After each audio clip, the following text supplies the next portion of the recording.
a very small number of criminal industrial conspirators decided to subordinate the entirety of the human population for the purpose of their sinister plans to enrich themselves while impoverishing and killing the rest of humanity. And I'm done being polite.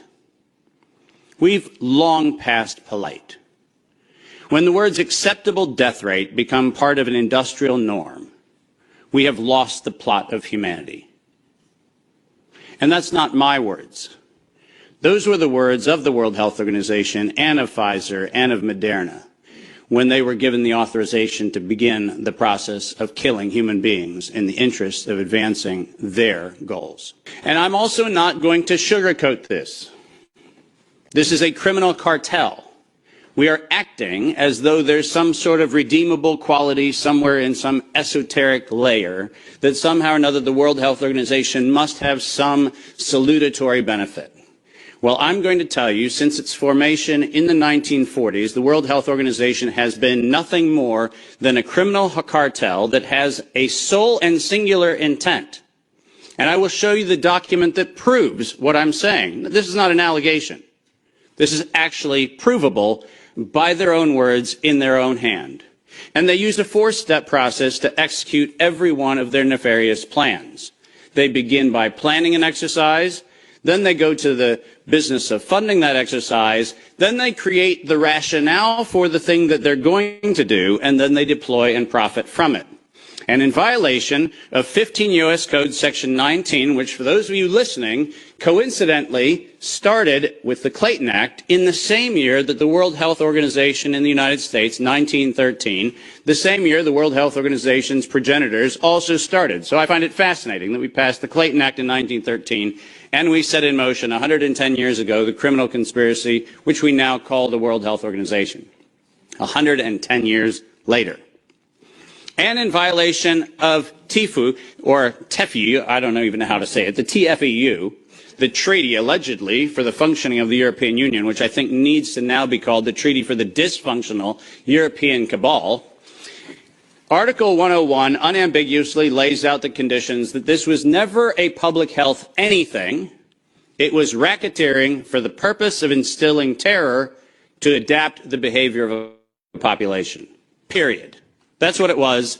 That's what it always was. And we can come up with every theoretical argument we want to make about things, but the problem, even with the theory that we had an outbreak of something, is falsifiable for the data from Zurich that shows us that in the year of the death pandemic of the globe, life insurance companies paid $30 billion less in claims. Now, if there's a medical professional or a social professional or anybody else who wants to debate that we could develop a virus cunningly that could find out your bank account, your insurance policy statements, and whether you're paid up on your premiums, that's a big ask. It turns out that the data is unambiguous. We did not have a pandemic. We had genocide. And we need to call it what it is. When I say we planned it, let's make sure we understand exactly the not-so-fine print of the fine print.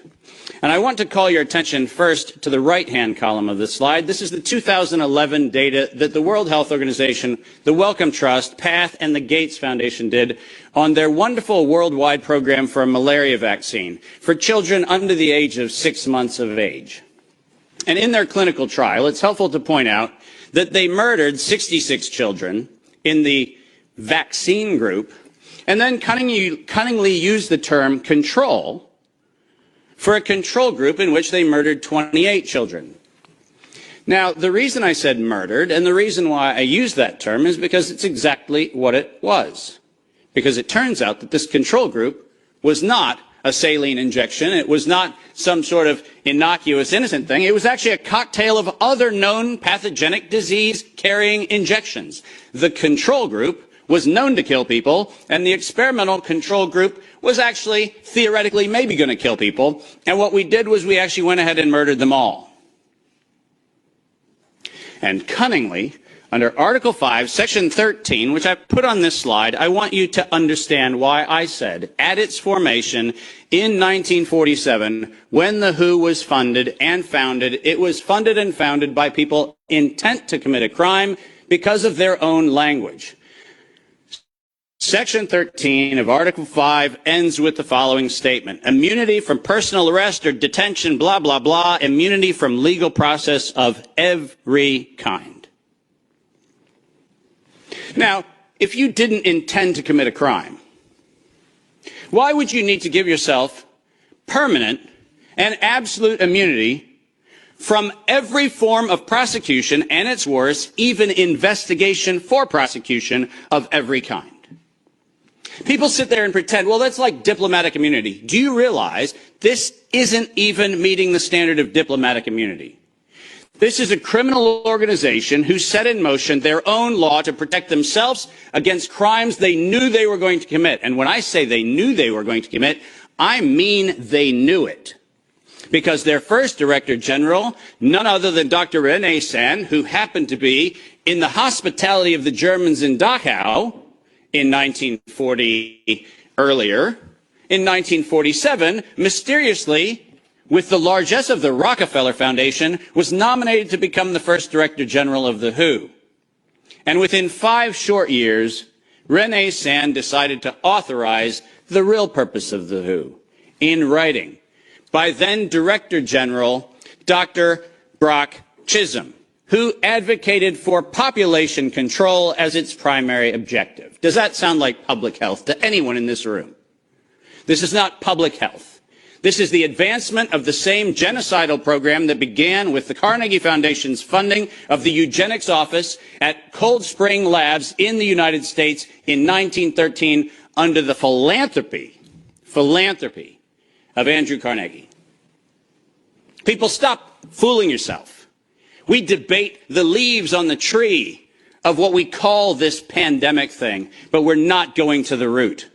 This was an organized crime, racketeering entity set up to give itself first absolute immunity and then execute its plans to make sure it controls who lives, who dies, and who gets any chance at life. And if you think that I am somehow inflating numbers, let me be unambiguous. Under every treatment of tax provision, if I were to tell you that there is an 88% controlling interest of any organization, you might conclude that that actually aggregates into a controlling interest. And it turns out that if we look at the foundation donations to the World Health Organization, 88% of those come from a single organization, the Gates Foundation. That constitutes a violation of every competitiveness law in Europe and every competitiveness law in the United States. This is absolutely not only not an independent charitably funded donation, but more importantly, under the tax laws on both sides of the Atlantic, this constitutes directed donations which specifically are forbidden and do not have any place anywhere in the Charter of the World Health Organization or any of the UN-affiliated organizations. When I say this is a crime, I mean it's a tax crime, a racketeering crime, a money laundering crime, and now the crime of racketeering leading to murder and global terrorism. Next slide. I told you that the second thing, after they plan it, is they fund it. And why don't we use the criminals' language in their own words, because it's the best way to say it. When they actually planned the release of the use of a biologically modified chimera associated with the model derived from coronavirus, they actually said the following: to sustain the funding base beyond the crisis, we need to increase the public understanding for the needful medical countermeasures, such as a pan-influenza or pan-coronavirus vaccine. Now, let me pause for just one moment and remind you that the crisis that they were speaking of was a crisis of diminishing funding. There was no health crisis. This was a crisis of their coffers were starting to run dry. That's the crisis. And let's read on. A key driver is the media, and the economics will follow the hype. We need to use that hype to our advantage to get to the real issues. Investors will respond if they see profit at the end of the process.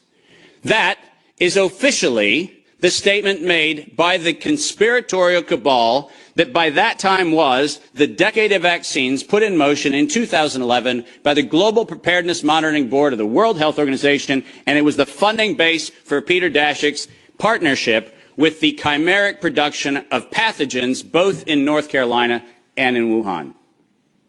So don't tell me that we have to do an investigation into where this came from. The criminals have admitted to it in their own words. Next slide. And now we get the fun one that no one in Congress is willing to address, which is the elephant in the room.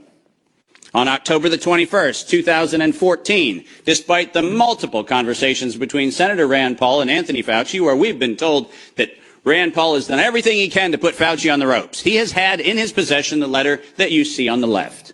And it is the letter, conveniently on NIAID letterhead, sent to the University of North Carolina, Chapel Hill, which unambiguously states that during the gain-of-function moratorium, which, by the way, if we use the word moratorium, feels like that means you're supposed to stop. Why don't we go ahead and look at two pieces of this letter. First, the second bullet under Project One, which, by the way, was not part of the original grant. This was to look at the novel functions of the virus pathogenesis in vivo. You know what that means? In living systems. The grant was supposed to be clinical simulations and models, but this grant was modified with this letter to say we were going to authorize gain-of-function research during the moratorium in living systems. And then we love the last paragraph of this letter, which conveniently says, as your grant is currently funded, this pause is voluntary. How many times have you met a voluntary moratorium? And the best part about it is that if we look at the very last line, or continue to conduct the applicable gain-of-function research until the end of the currently active budget period. But here comes the problem. You know who is supplying the budget?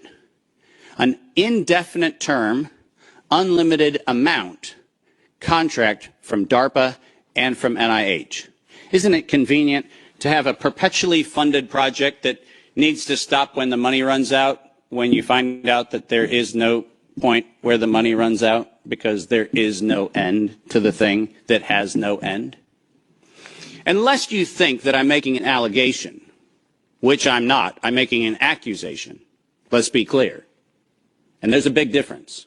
I'm not alleging anything. They actually went to the trouble of telling us that it was going to be the Wuhan virus that was going to get us. As you see on the right-hand side of the screen, published in 2016, March 14th of 2016, the SARS-like Wuhan Institute of Virology Virus 1, and I quote, is poised for human emergence. Does that sound like we're just surprised that something in Wuhan went a little haywire in December of 2019? Or does it feel like we were told, look at Wuhan, and look at coronavirus, and look at what we've been doing to manipulate coronavirus in Wuhan and at the University of North Carolina, Chapel Hill, and lo and behold, we're going to go ahead and tell you that we're ready to release it in 2016. Next slide.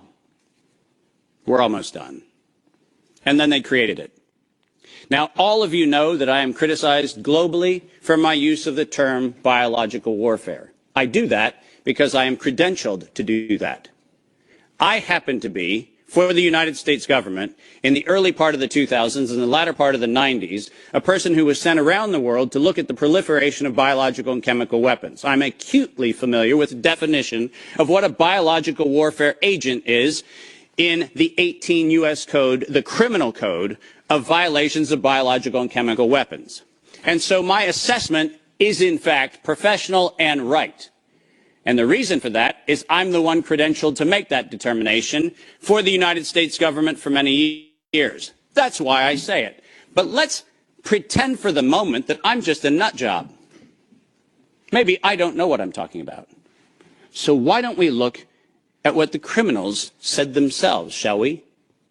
In 2005, at a conference sponsored by DARPA and the MITRE Corporation, Ralph Baric, the architect of the lethal strand that has been injected into millions and billions of people's arms, that Ralph Baric was sponsored to present the following, and let's go ahead and use his words, presentation. synthetic coronaviruses, biohacking, biowarfare enabling technologies. Does that sound like a public health distribution program? Does that sound like something that is accidentally misinterpreted to mean something else? Or does biological warfare enabling technologies sound like not countermeasures or pandemic preparedness? It sounds to me like biological warfare enabling technologies. And the reason why I have that hunch is what followed was he received, next to his NIAID grants, non-competitive DARPA grants in matching funds for over $140 million of aggregate funding going into his and his related programs on synthetic biological warfare enabling technologies. So do I have a problem calling the injection a biological warfare enabling technology? Absolutely not, because that's what they called it. And we know that they knew they called it that on September 18th, 2019.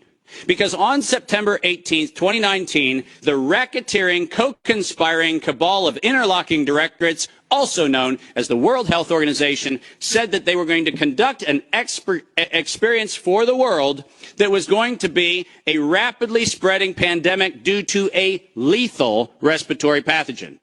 The lethality in that statement is the problem. They didn't say we're going to maybe get a little bit of sniffles going around. They said we were going to actually have the promulgation of a deadly agent. And the stated reason, in September 2020, the progress indicator is that the world would accept a universal vaccine.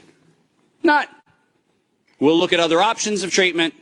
Not, we'll have a look at what might be early intervention, as Dr. McCullough has so clearly advocated for in many, many, many instances.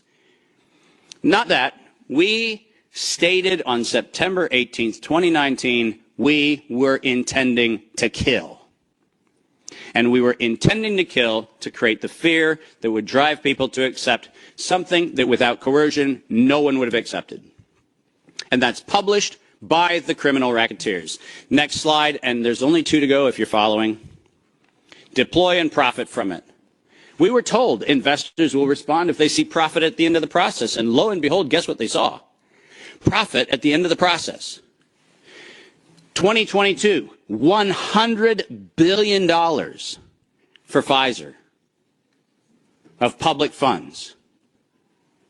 Moderna, after lying to the Congress in October of 2020 when they were asked to actually verify whether NIAID was promoting an injection that would enrich NIAID, where Anthony Fauci and the entire team at NIH said that they had no financial interest in their recommendation, they receive a back payment royalty of $400 million for the first payment of the royalty. $400 million. More than any Institute of Health has ever received in a single payment for a single invention in the history of American medical research. And lo and behold, what do we receive after that? A request from the World Health Organization to expand its budget by 11% to make sure that the people who profited from it donate to it. And guess what they just did? They laundered the money right back. That's what they did. Next, and now you get the final slide.